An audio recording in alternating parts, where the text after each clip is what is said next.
ප්‍රඥා පාරමිතා හෘද සූත්‍ර සජ්ජායනය 2020 වසරේ දෙසැම්බර් 9 වෙනිදා ආරම්භ කළ මේ මහායාන සූත්‍ර සජ්ජායන වල දෙවන අධ්‍යයන හැටියටයි මේ ප්‍රඥා පාරමිතා සූත්‍රය අප සජ්ජායනය කරන්නේ. අප පළමුව ස්වර්ණ භාෂෝත්තම සූත්‍රය සජ්ජායනය කරනු ලැබුවා. මෙම සූත්‍ර සජ්ජායනයෙන් කරන්න මූලික හේතු වන්නේ මෙකල ධර්ම ග්‍රන්ථ අධ්‍යයනය සඳහා බලවත් බාධා පැමිණලා තියෙනවා. මේ කෘතීන් මුද්‍රණය කර තිබුණාට මේව ලබා ගැනීමට පොත්වලට යාම පරිවර්තනය කරන කෘති මුද්‍රණාධාරයෙන් පිට කිරීම මේ කාරණාවලදී මේ කොරෝනා වෛරසය ප්‍රතිනාවලදී බලවත් බාධා පැමිණලා තියෙනවා. එනිසා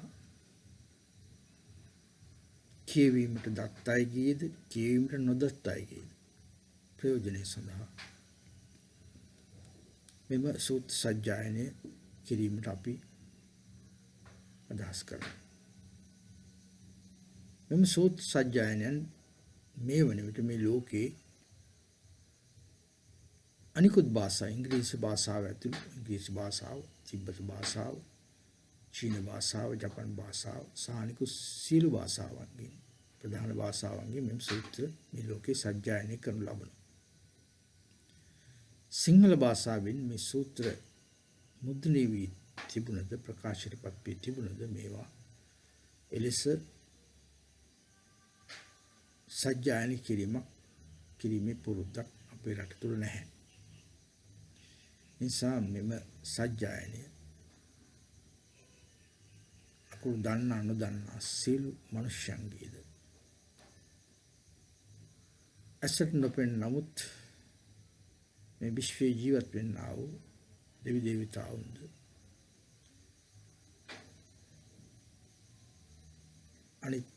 අනිකුත් සියලුම ආකාරය අදෘශ්‍යමාන සත්‍යන්ද මෙම සජ්ජායනයෙන් අනුභවයක් ලබත්වා නිර්වාණ ප්‍රත්‍යක්ෂය සඳහා ඔවුන්ට මෙම කුසල් අනුමෝදන් වෙත්වා. අධ්‍යාත්ම මාර්ගයේදී ඔවුන් මුහුණ දී සිල් බාධා දුරු වීමට මෙම සජ්ජායනය හේතු වේවා. ශාක්‍ය මුනි බුදුරජාණන් වහන්සේට නමස්කාර වේවා. අතීත අනාගත වර්තමාන සියලු බුද්ධ බෝසත්යන් බුද්ධ ගුණන්ට නමස්කාර වේවා. බෝසත්තුන්ට නමස්කාර වේවා. ආර්ය සංඝ රත්නයට නමස්කාර වේවා.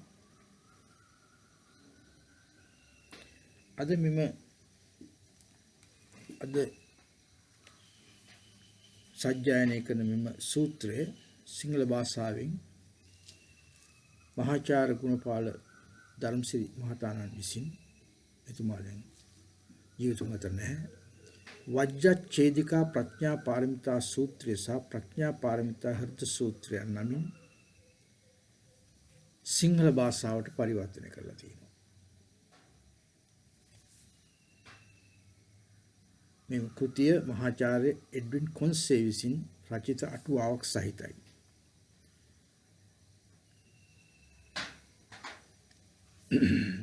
මේ කෘතියේ ආනුභාව සම්පන්න වැදගත් බව පැහැදිලි කර ගැනීමට උපකාරයක් වශයෙන් සිංහල පරිවර්තකගේ හැඳින්වීමත් ඒ පූර්විකාවත් සජ්ජායනය කිරීමට පෙර ඔබගේ දැනුවත්කම සඳහා කියවීමට මම අදහස් කරනවා.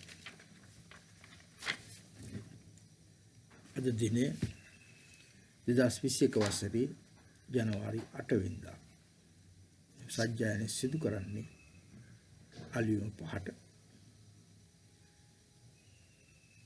සිංහල පරිවර්තකගේ හැඳින්වීම. වජ්ජච්ඡේදිකා ප්‍රඥා පාරමිතා සූත්‍රයේ මෙන්ම ප්‍රඥා පාරමිතා හෘද සූත්‍රයේද අතිශයින්ම දුරවබෝධ වූ සූත්‍ර දෙකකි.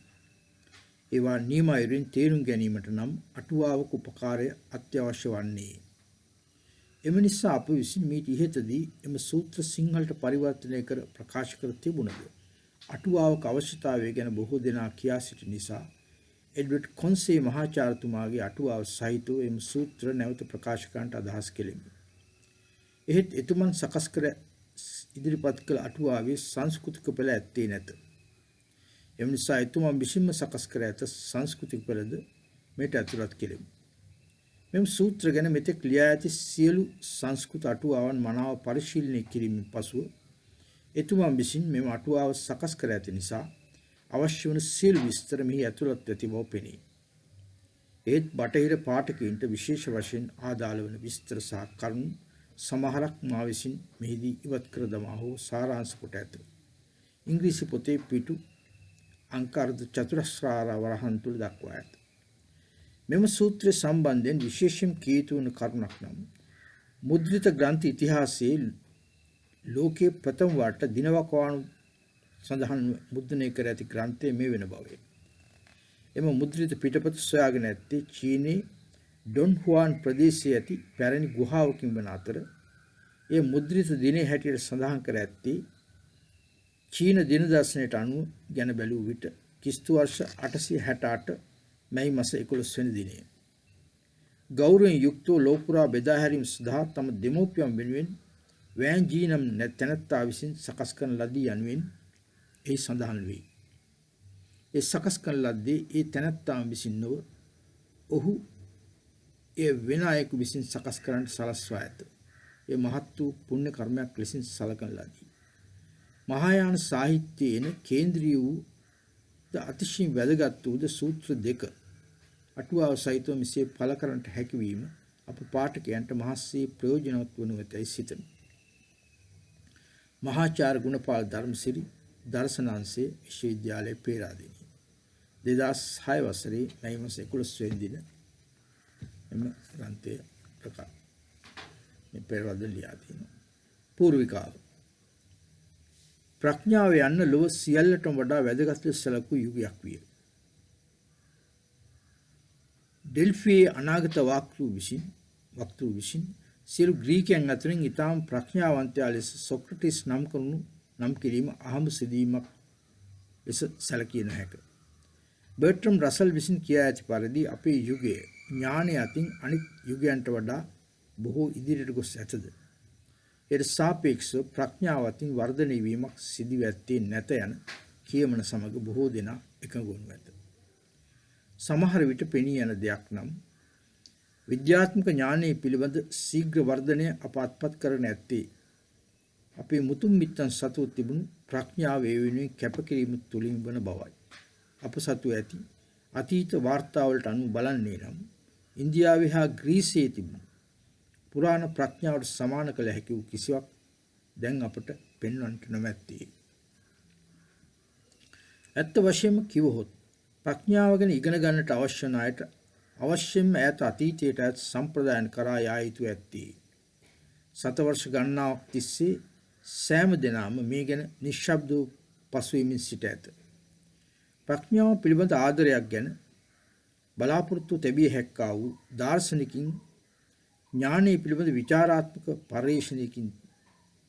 පරීක්ෂණයන් කෙරේ නැඹුරුව සිටින අතර එකල ප්‍රඥාව යනුවෙන් හඳුන් ලැබූ දේ කෙරෙහි උපහාසාත්මකව බලන්ට පුරුදු වී ඇත. විද්‍යාත්මක හා තාක්ෂණික ඥානය ඊට වඩා වාසිදායක දෙයක් බවට පත් ඇත්තේද නැත.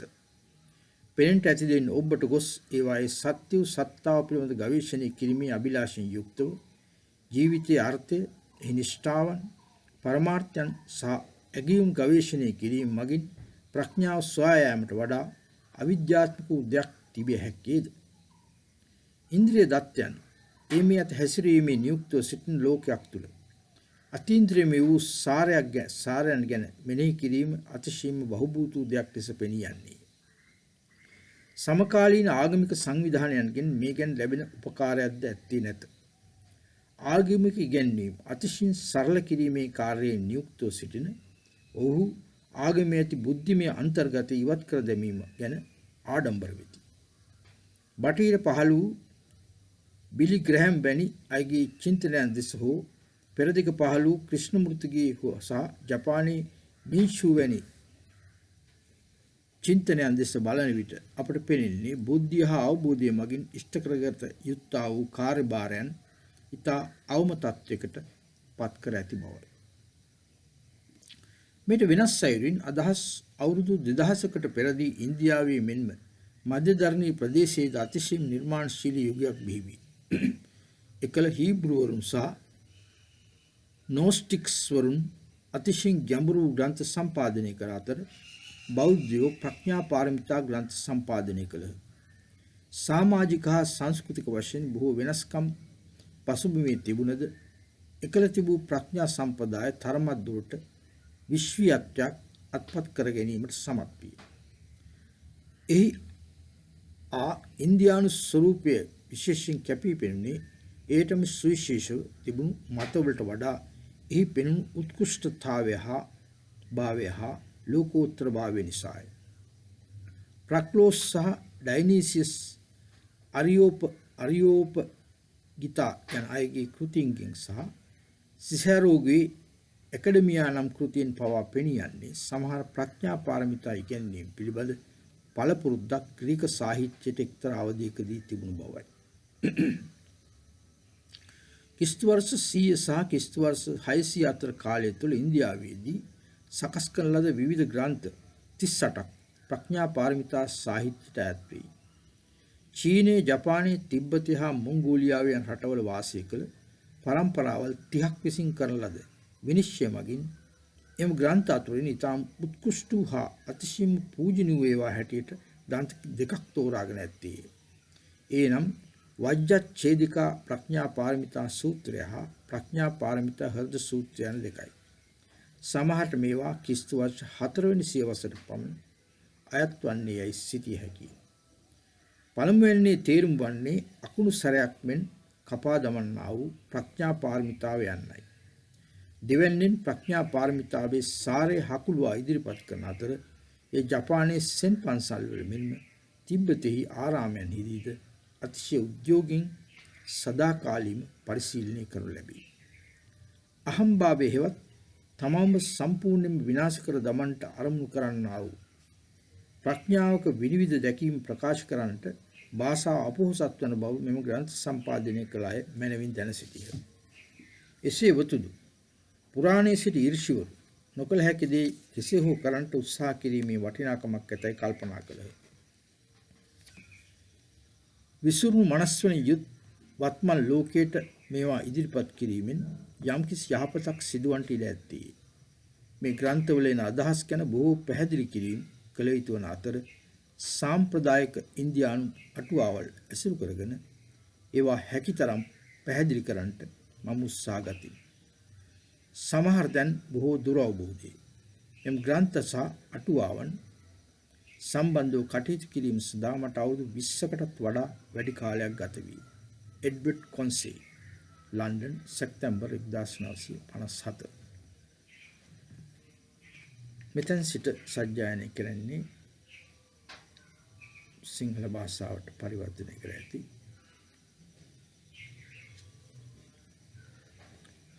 ප්‍රඥා පාරමිතා හෘද සූත්‍රය.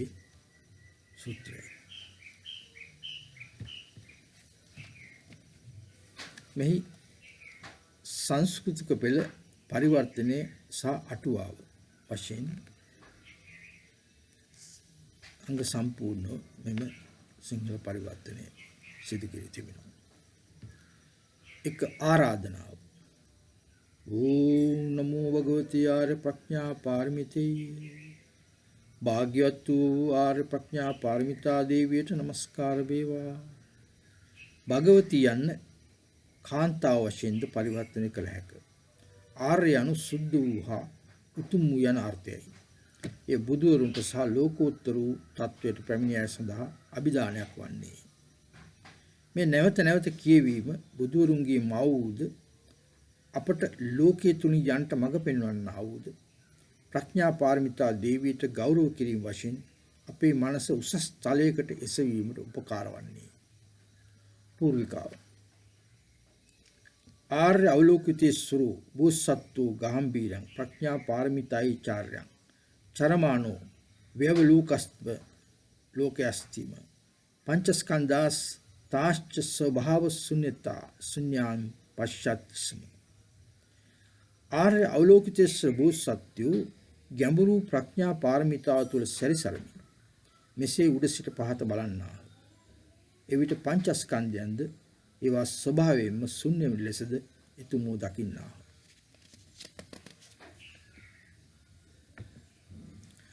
අවලෝකිතේශ්වර බෝසත්යන්ට අවලෝකිතය කියා ඇත්තේ ඔහු උඩ සිට මහා කරුණාවෙන් යුක්තව ලෝදෙස බැලුම් හෙළන නිසාය. ඔහුට ආර්යයි කියනුවේ ඔහු ආධ්‍යාත්මික මාර්ගයේ දිනාගෙන නැති මුනිවරයෙකු වන නිසාය.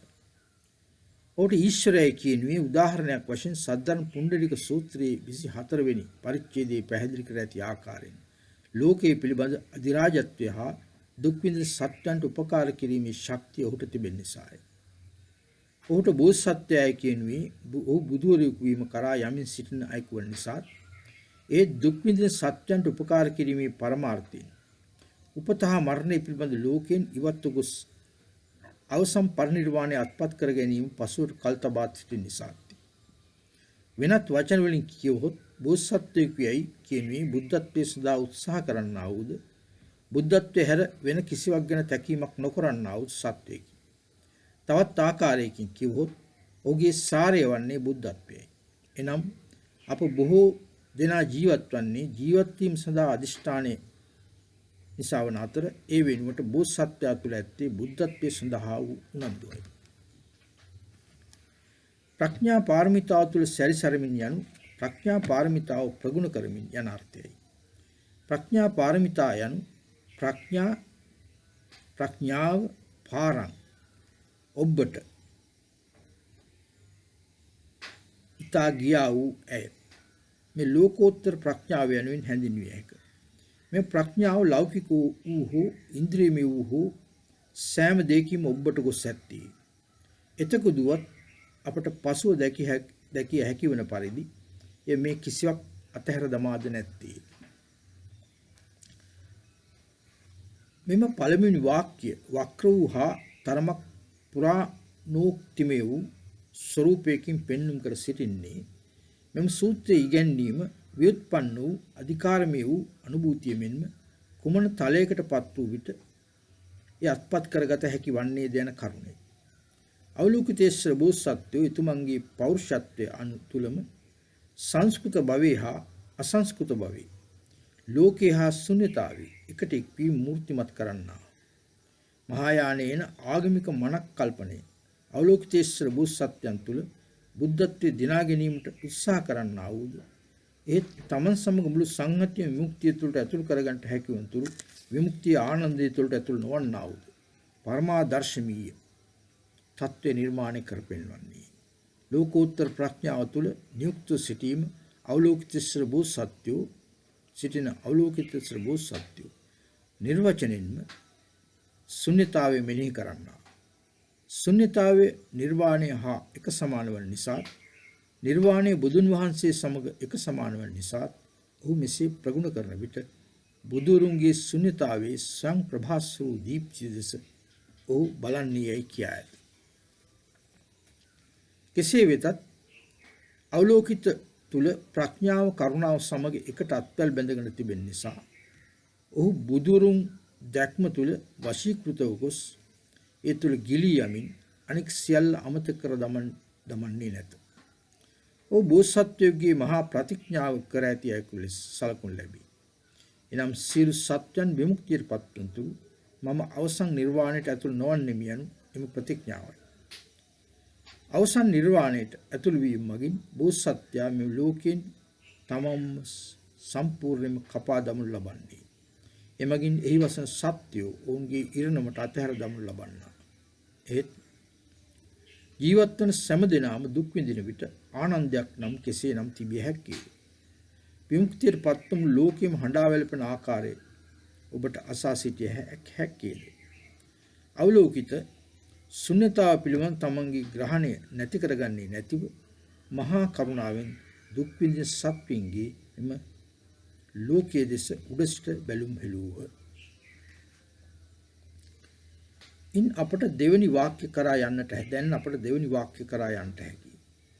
සත්වින්ගේ වේදනාවන් ගැන අවලෝකිත අවදීන් පසුවන්නේ නමුත් ඔවුන්ගේ වේදනාවන් තමන්ගේ වේදනාවන් බවට පත් කරගනිමින් ඔවුන් සමග ඔහු එම වේදනාවන් විඳින්නේ. නමුත් එතකදුවත් වේදනාවෙන් පෙළෙන මේ මිනිසුන්, තිරිසනුන්, ප්‍රේතයන් හා අසුරයන් සමූහයන් වෙත ඔහු තම බැල්ම හෙළුව විට ඔහු කිසිදු ආකාරයේ පුද්ගලයෙකු හෝ සත්වයෙකු දුටුවේ නැත.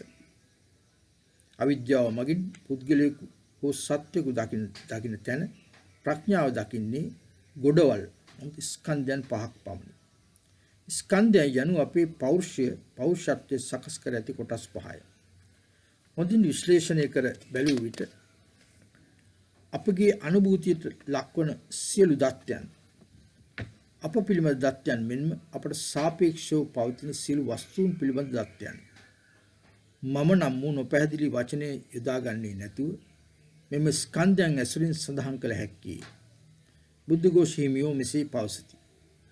තමන් යනුවෙන් කෙනෙකු ග්‍රහණය කරමින් ඒ පිටුපස යාමේ පදනම සහ තමන් නම් වූ කෙනෙකුට අයත් වන දේ පිළිබඳ සීමාවන් ස්කන්ධයන් මගින් නිර්වචනය කරනු ලැබේ.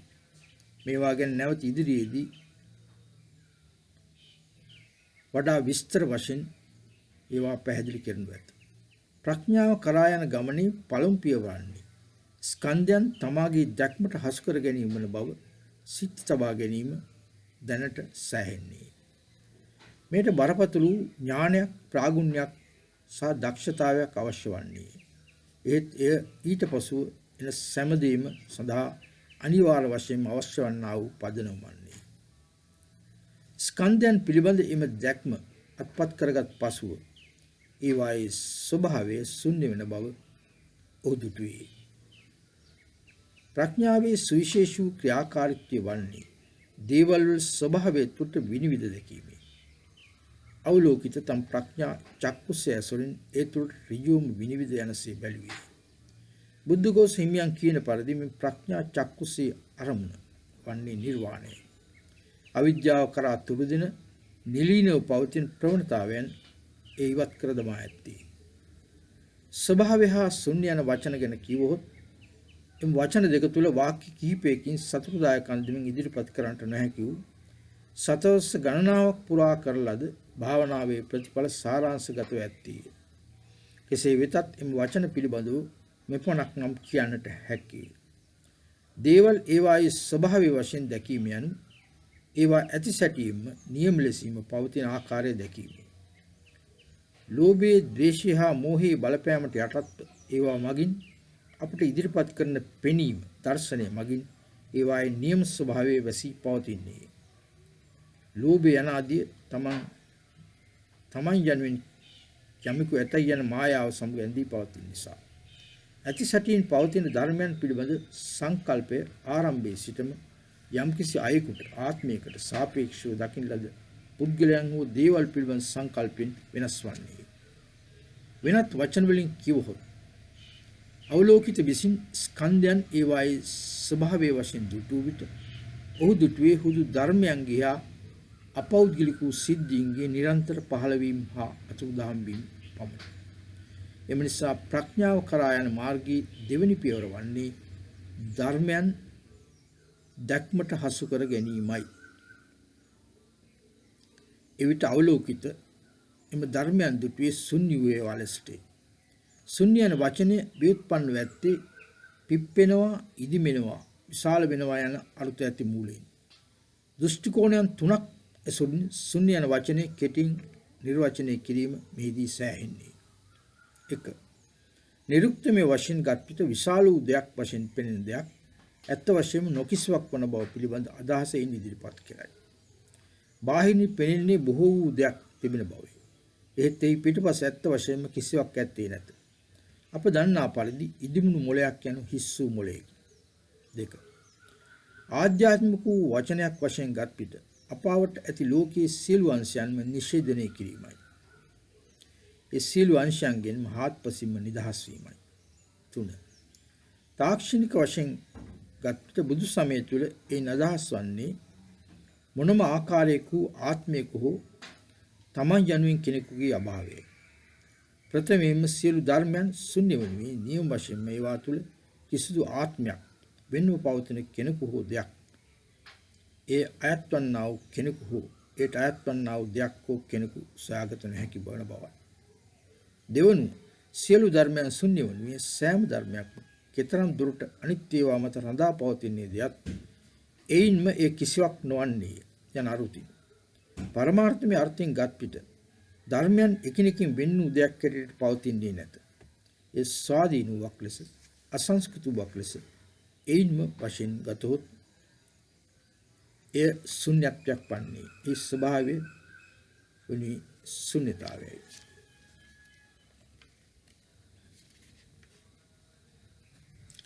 ශුන්‍යතාවයේම අංශ දෙක බොහෝ කාලයක් පුරා බෞද්ධ භාවනාවේ විෂය වී ඇත. තෙරවාදීන් හා සර්වස්තවාදීන් සාමාන්‍යයෙන් අවධාරණය කරන්නේ පළමුවැන්නයි. එනම් ආත්මික අභාවයයි. මාධ්‍යමිකින් අවධාරණය කරන්නේ දෙවැන්නයි. එනම් ස්වභාවික අභාවයයි. එම නිසා ශුන්‍යතාවයේ සමකුළුපග වීම ප්‍රඥා පාරමිතා කරා ගමන් කරන මාර්ගයේ තුන්වැනි මූලික පියවර වන්නේ. අද දිනේ ප්‍රඥා පාරමිතා සූත්‍ර සජ්ජායනයේ